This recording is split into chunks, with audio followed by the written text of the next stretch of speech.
I don't wish that I had limbs. I was born this way for a reason. People see me as missing something. I've never used hands. Why do I need to use them now, you know?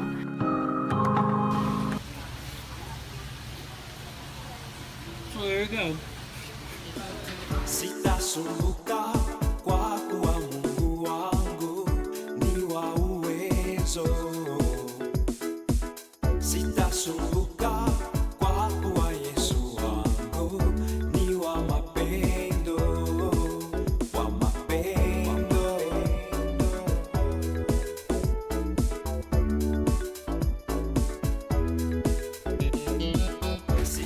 To be a Guinness World Record title holder, I'm #1.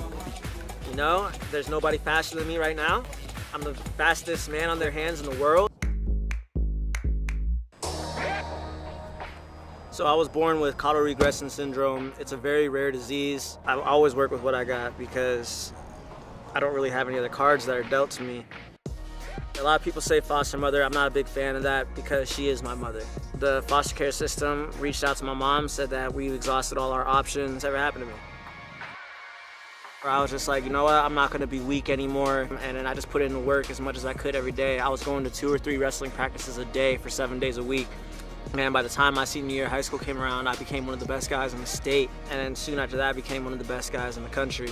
I'm really willing. I just kind of, just whatever rolls off the tongue, rolls off the tongue.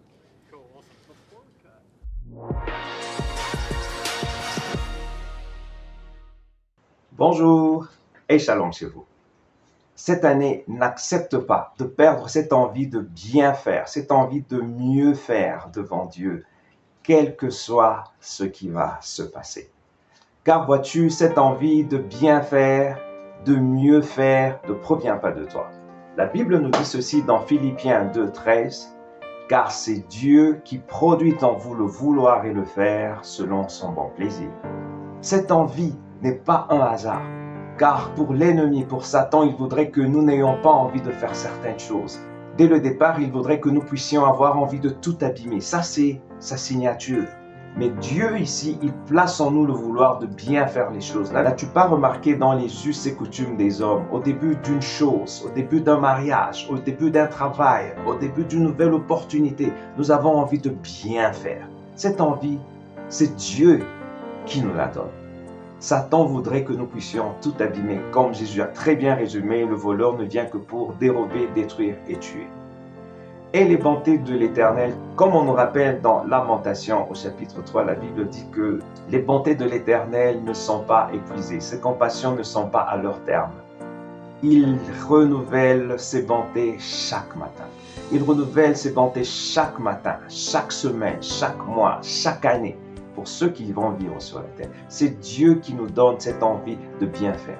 Combien de fois n'avons-nous pas entendu des gens dire « Cette année, je vais aller à la gymnastique, je vais faire telle ou telle autre chose. » Mais pour nous chrétiens, cette envie, cette année tu veux plaire à Dieu, cette année tu veux évangéliser, cette année tu veux gagner plus d'âmes au Seigneur, cette année tu veux beaucoup plus faire avancer la cause du royaume de Dieu, cette année tu veux intercéder, cette année tu veux payer le prix pour ce que Dieu t'a donné. Cette envie, ce n'est pas Satan qui te donne. Mais qu'est-ce qu'on a remarqué généralement? Lorsqu'on regarde par exemple dans la Bible, lorsque Moïse a donné le décalogue au peuple de Dieu, la loi que Dieu lui avait donnée, le peuple a dit qu'il acceptait de mettre en pratique cette loi. Mais on se rend compte qu'entre ce moment où il voulait faire la pratique et dans la suite des temps, on voit que le peuple n'a plus fait cela. Combien de gens voulaient bien faire les choses après? Dans la suite des temps, ça n'a plus été le cas. Pourquoi? Parce que l'ennemi est passé par là. Parce que Satan a amené les déceptions, les découragements, les problèmes. Satan a tout détruit, a amené la destruction. Ça, c'est le rôle de l'ennemi. Soyons déterminés, quel que soit ce qui va se passer, en bien ou en mal d'ailleurs. Ça peut être l'année où tu auras les miracles des miracles. Ça peut être l'année où tout va te sourire. N'oublie pas de rester fidèle à Dieu. Ça peut être une année extrêmement éprouvante, mais n'oublie pas de rester fidèle à Dieu. Jésus a dit, je ne vous laisserai pas seul, je ne vous laisserai pas orphelin, je vous enverrai le Saint-Esprit. Et la bonté que l'Éternel renouvelle vient avec ce paquet, cette envie de bien faire. C'est une opportunité de bien faire et de mieux faire. Paul disait qu'il oubliait ce qui était en arrière et il se focalisait sur ce qui était en avant. Il n'avait pas atteint la perfection, mais il courait pour atteindre le but de sa vocation céleste en Jésus. Car vois-tu, pour Dieu, la Bible dit que mieux vaut la fin d'une chose que son commencement. Il ne suffit pas de commencer avec force. Il ne suffit pas de faire de grands miracles, d'être un prodige au milieu. Ce qui importe pour Dieu, c'est de bien finir et de finir selon lui. Et je finis rapidement par ceci. Ecclésiaste 3:11, la Bible dit que Dieu a placé dans l'homme la pensée de l'éternité. Donc pour chaque humain qui vient sur terre, Dieu place en lui la pensée de l'éternité. Que fait l'ennemi? L'ennemi fait que certaines personnes croient que Dieu n'existe pas. Certaines personnes perdent de vue Dieu, elles vivent leur vie comme elles le veulent. Et elles se rendent compte souvent quand c'est trop tard, quand elles entrent dans l'éternité pour toujours. Le plan de Dieu dans l'économie de Dieu, c'est que nous puissions jouir des choses qu'il nous donne sur la terre sans perdre de vue la pensée de l'éternité. Jésus revient bientôt. Nous avons commencé 2025 et il y a déjà des choses qui se passent, il y a déjà des catastrophes qui se passent, il y a déjà des gens qui nous quittent. Mais ce qui est important, c'est que nous puissions vivre pour Dieu, quel que soit ce qui se passe. Que le Seigneur vous bénisse et vous garde. Bonne année encore.